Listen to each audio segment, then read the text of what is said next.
I ate that candy already. What? Is it recording? Yeah. Hi, my name is Tom Jones. I'm from Seattle, Washington. And this is my shop. This is where I spend almost 7 days a week, almost 24 hours a day. I've studied woodworking at Parsons School of Design in New York, and I've been working professionally for almost 10 years. Okay. This is my Ryan stool frame. I'm working on about 15 of these right now for a fashion designer. And this is part of a collection that I started about 2 years ago based on Danish modernism. It's a collection that I named after my wife, Ryan. And it turns out that it's probably to date the most successful thing I've ever done as a designer. And right now I've got 3 of these frames that are post-glue up.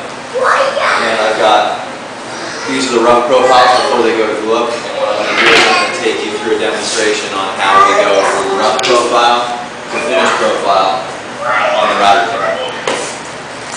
You ready? Yeah. Here we go.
Finished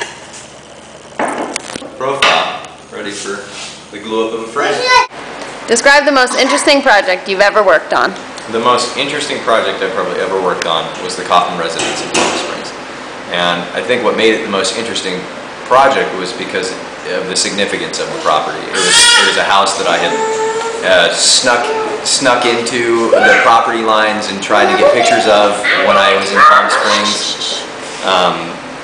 Just to get a glimpse of it, because Richard Neutra was this architect that I had admired, and just coincidentally, I had a friend of a friend that was able to get me on board the project, and I ended up restoring the Gloriette deck before it went to auction. It was just an amazing project to be a part of. Tell us about one of your toughest projects.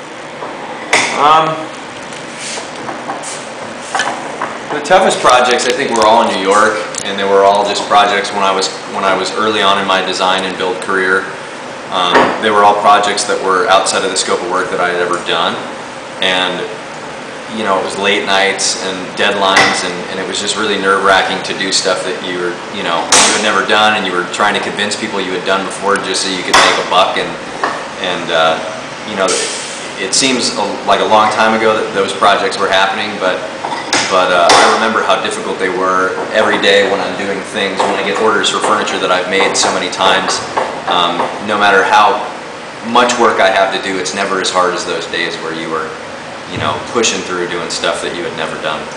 And how competitive are you? I think most people would consider me pretty competitive. I have the flags on my neck that stand for victory because I like to win. And that's true.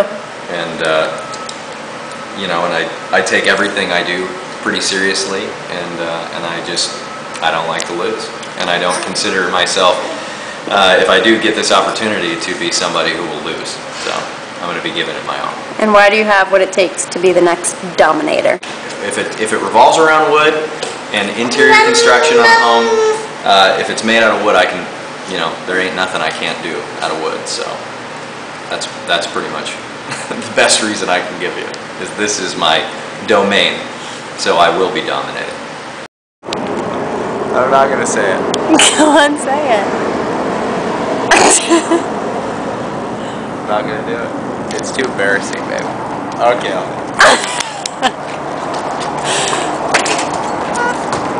I am the DIY dominator.